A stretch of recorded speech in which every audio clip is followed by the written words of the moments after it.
লোকটা যদিও জুয়া খেলে, লোকটা যদিও মদ খায়, লোকটা যদিও নেশা করে, লোকটা যদিও মারামারি করে, লোকটা যদিও অনেক অন্যায় করে, কিন্তু মুসলমানিত্ব রাখতে হলে নামাজে আইসা দিয়ে যেতে হবে 5।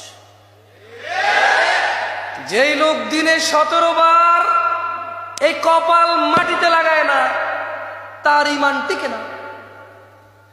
সে চাকরিচ্যুত হয়ে যায়, বরখাস্ত হয়ে যায়, ইভেন আরো আল্লাহর আযাবের সম্মুখীন হবে সে। ইয়া আইয়ুহান নাস, হে মানুষ, ইন্না ওয়াদাল্লাহি হক, নিশ্চয় আল্লাহর ওয়াদা সত্য। ফালা তাগুররান্নাকুমুল হায়াতুদ দুনিয়া ওয়ালা ইয়াগুররান্নাকুম বিল্লাহিল গরুর। অতএব দুনিয়ার জীবন যাতে তোমাদেরকে কোনোভাবে প্রতারিত না করতে পারে। ইন্নাশ শাইতানা লাকুম আদু, নিশ্চয় শয়তান তোমাদের শত্রু। ফাত্তাখিযুহু আদু, তাকে শত্রু হিসেবে নাও, তাকে শত্রু হিসেবে নাও।